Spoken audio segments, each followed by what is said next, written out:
자, 여러분 안녕하십니까. 크립토토마토 오늘도 인사를 전해드리고 있습니다. 암호화폐는 지금 순항 중이죠. 딱히 떨어지는 기색이 없이 열심히 횡보를 해주고 있습니다. 어제보다 약간 오른 7,370불에서 비트코인은 거래가 진행이 되고 있고, XRP는 19센트 중반을 향해서 나아가고 있습니다. 자, 그리고 영상 시작하기 전에 또 말씀을 드려야 될 것이, 오늘은 중요한 정보는 없고요, 이런저런 짜잘짜잘한 소식들이 있어가지고 한번 모아가지고 가지고 와봤습니다. 그냥 마음 편안하게 라디오 틀어놨다라고 생각을 하시고 들어주시면 좋을 것 같습니다. 자, 그래서 지금 XRP 가격이 이 정도까지 올라갔는데, 이를 두고 어떤 사람은 XRP가 주간 저항선을 넘었다, 그리고 또한 어떤 일이 지금 일어나고 있냐면은, 기존의 일본은 XRP가 통화라고 이야기를 했었는데 XRP 옌 차트가 갑자기 사라졌다라고 이야기를 하는데요, 지금 조회가 되지 않고 있는 그런 상황이라고 합니다. 그와 동시에 어떤 에러가 일어났느냐, 갑자기 일본에서 XRP 가격이 올라갔습니다. 이것은 사이트 상에서 글리치라고도 볼 수가 있겠는데요, 지금 20만 옌 정도로 거래가 진행 중인 모습을 확인을 해볼 수가 있습니다. 미국 달러 기준으로는 이제 19센트고요. 자, 그런데 저는 이런 것들이 이제 좀 그래도 재미삼아서 들어볼 수 있는 상황들이기 때문에 여러분들께 전달을 해드리는 것이긴 한데요, 그렇게 중요한 의미가 있다라고는 보지 않습니다. 일본 같은 경우는 일단 2020년도에 송금료가 뚫리기로 예정이 되어 있기 때문에 이런 식으로 테스트가 진행되는 것은 이제 절대로 놀라운 일은 아니죠. 그렇지만 언제는가는 정말로 이런 정도의 가격이 현실이 될 수 있는 날이 올 수 있으면 좋겠습니다. 그리고 계속해서 일본 관련된 소식을 전달을 해드려야 되는데요, 제가 어제 커뮤니티 내에서 크게 화제가 되고 있는 소식이 있다, 사이퍼트레이스의 CEO가 일본의 거의 모든 은행에서 XRP를 채택했다, 사용하려고 하고 있다, 여기서는 채택이라는 단어를 썼는데요, 저도 그리고 여러분들도 이제 예측을 하셨겠지만은 사실이 아닙니다. 사실이 아니라고 생각을 하시면 될 것 같고요. 지금 이런 식으로 기사가 나왔는데 이걸 보고 또 한국에서 누가 잘못 베껴가지고 오보가 되는 일이 없으면 좋겠는데, 자, 일단은 그 CEO가 직접 트윗을 남겼습니다. 나는 XRP가 채택됐다라는 단어를 사용한 적이 없으며 일본의 많은 은행들이 리플사와 함께 일을 하고 있다, XRP 뿐만 아니라 리플사와 함께 일을 하고 있다라는 의미로 이야기를 한 것이다, 이런 식으로 해명을 해줬습니다. 이 사람이 만약에 라쿠텐이라든지 일본의 기업에서 깊숙하게 관여를 하고 있는 사람이었었다라면은 저도 그 말이 좀 더 신빙성이 있지 않을까라고 생각을 해볼 수가 있었는데, 그렇지 않았죠. 그리고 참고적인 사항으로 이 라쿠텐하고 사이퍼트레이스가 함께 일을 하고 있고요, SBI 같은 경우는 일립특이랑 함께 일을 하고 있죠. 그래서 어떻게 보면은 일본 내에서 이런 식으로 경쟁 구도가 형성이 된 상태라고 하는데요, 실제로 SBI 기타오 회장 같은 경우는 라쿠텐을 그렇게 좋아하는 편이 아니라고 합니다.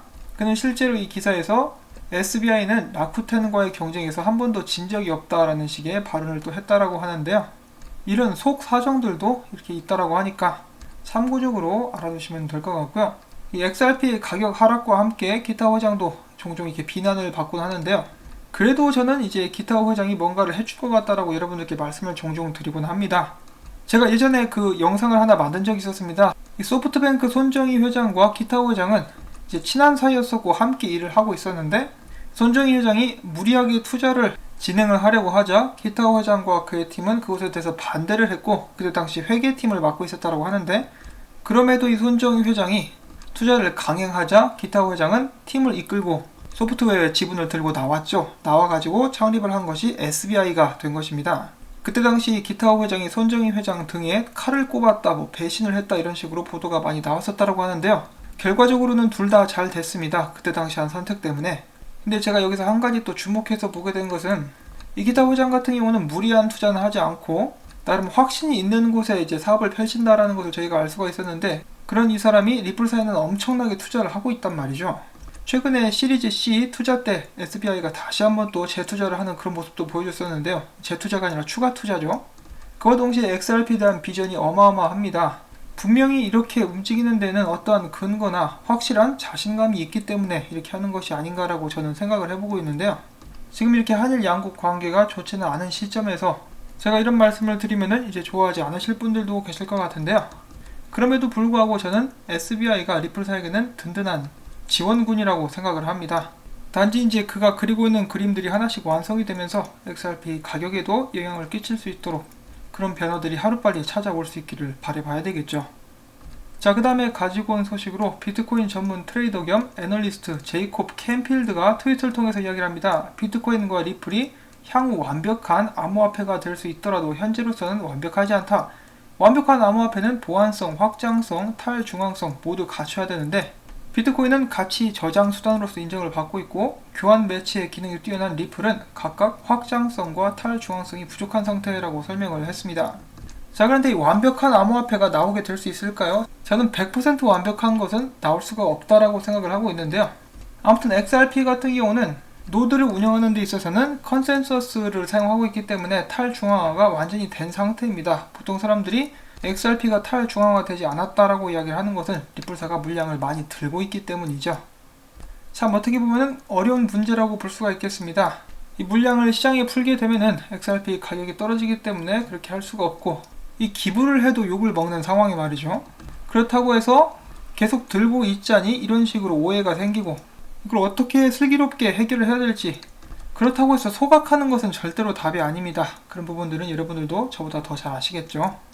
자, 아무튼 제가 오늘 어떤 트윗을 봤는데요. 여기 있는 이 사람 꽤 알려진 분석가입니다. 이제 XRP를 좋아하는 사람은 절대로 아닌데요. 그가 오늘 이렇게 이야기를 했습니다.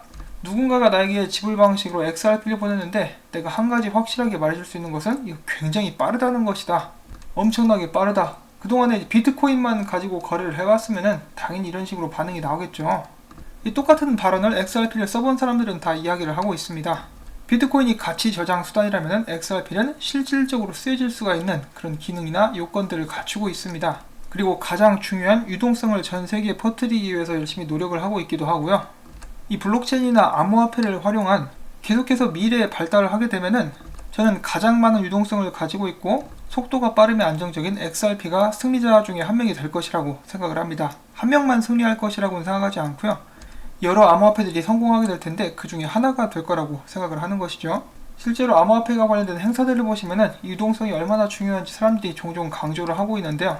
결국은 유동성이 많아야만 실질적으로 더 쓰여줄 수 있는 조건이 되기 때문에 나중에 경쟁에서 그 부분이 굉장히 주요하게 작용을 하게 될 것 같습니다. 자, 그 다음 소식입니다. 리플사 2020년 브라질의 은행들과 신규 제휴 확장 및 계획을 가지고 있다. 여기에 더불어서 당연히 XRP 이용 관련도 협의 중이라고 하는데요. 이 소식은 이제 또 리플사의 브라질 지사 책임자인 루이즈 안토니오 사코씨가 이야기를 한 것입니다. 바로 이분이시죠. 사코씨. 사이코가 아니라 사코예요.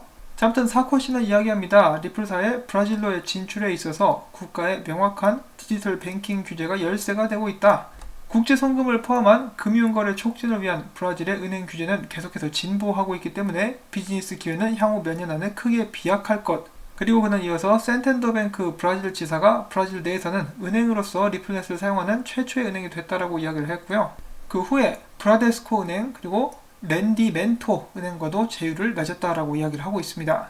이 은행들이 아직 XRP를 사용하고 있지는 않지만은 그들이 송금하는 양의 30%는 리플넷을 통해서 송금이 진행되고 있다라고 이야기를 하고 있습니다.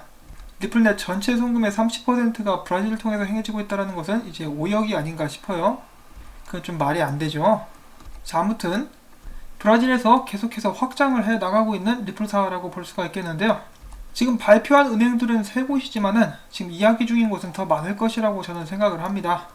그리고 이 3개의 은행에서 리플넷을 통해 가지고 수익을 올리는 것이 확인이 되면은 다른 은행들도 너도나도 뛰어들게 되겠죠. 지금 내년에 준비가 되고 있는 송금로 중에 하나가 브라질인데요. 이를 봤을 때 브라질에서 호주의 플래시 FX처럼 실시간 유동성을 사용할 수 있는, 사용하려고 준비를 하고 있는 업체나 은행들이 이미 준비가 되어 있다는 것을 제가 엿볼 수가 있겠습니다. 그 중에 하나는 브라질의 송금업체 비테크라고 볼 수가 있겠는데 비테크 외 은행들도 여기에 좀 참여를 해주면 얼마나 좋을까 하는 생각을 해봅니다. 자, 사실은 올해 말까지 멀큐리 FX CEO 그리고 머니그램의 CEO도 추가로 송금로들이 열리게 될 것이다 라고 이야기를 했는데 아직까지 소식이 없죠. 생각보다 일이 진척이 늦어지게 되는 것 같습니다. 아쉬운데요. 저 입장에서는 답답할 수 있겠습니다만은 이제 최근에 봤었던 플래시 FX CEO의 인터뷰를 보시면은 그 과정들이 절대로 쉬운 과정이 아니라고 그러죠. 저보고 리플사 편든다라고 말씀을 하시는 분들이 종종 계시는데 근데 그 금융업계에 대해서 조금만 알아보시면은 제가 편을 드는 것도 있을 수도 있겠습니다만은 그쪽 사람들을 움직이는 게 그렇게 쉽지 않은 것이라는 것을 알게 되실 수가 있을 것입니다. 그리고 또한 제가 영상을 항상 만들고 있긴 한데 제가 드리는 말씀들도 이제 걸러서 들으시면은 좋을 것 같습니다. 저는 오히려 그렇게 하시라고 말씀을 드리고 싶고요.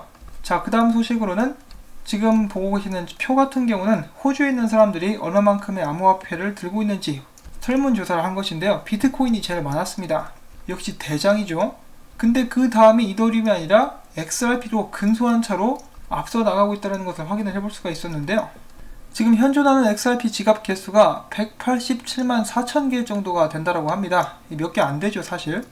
그 중에 이제 XRP 홀더 한 사람이 보통 4개에서 5개 정도의 지갑을 보유하고 있다고 하니까, 그리고 이 수치 같은 경우는 이 봇을 제외한 그런 숫자인데요. 전 세계 인구가 약 78억 정도라고 생각을 해보면은 전 세계 인구 중에 0.0051%에서 0.0062% 정도의 사람들만이 최소한 한 개의 XRP를 들고 있다는 것을 확인을 해볼 수가 있다고 합니다. 전 세계에서 지금 현재 암호화폐에 투자를 하는 인구 비율 숫자가 이제 4% 내외라고 하니까, 여기서 암호화폐들이 다 망해버리지 않고 살아남는다라고 하면은 아직도 정말 시작 단계밖에 안 왔다라는 것을 알 수가 있겠죠. 그리고 나중에 XRP 1000억 개가 시장에 다 풀린다라고 할지라도 유실된 물량들 그런 것을 다 제외하고 나면은 1인당 그때 15개였던가 그것도 제가 영상으로 만든 적이 있었는데요. 그 정도밖에 안 돌아간다라고 합니다. 뭐 비트코인은 더 심하고요. 그렇기 때문에 만약에 여러분들이 암호화폐 미래에 대해서 확신을 가지시고 있고 정말 장기적으로 이것을 들고 갈 것이다 라고 생각을 하시는 분들은 너무 욕심 부리지 마시고요. 적당한 개수를 놓고 길게 마음 편안하게 이 상황들을 지켜보실 수 있는 것이 어떤가 라고 한번 생각을 해봅니다. 그냥 스트레스를 받으시는 분들이 너무 많으셔가지고 그냥 잠시 드려본 말씀이고요. 이 미래가 어떻게 될지는 아무도 모르는 것이기 때문에 언제나 플랜 B, 플랜 C까지 세우셔가지고 투자를 진행하실 수 있기를 바랍니다.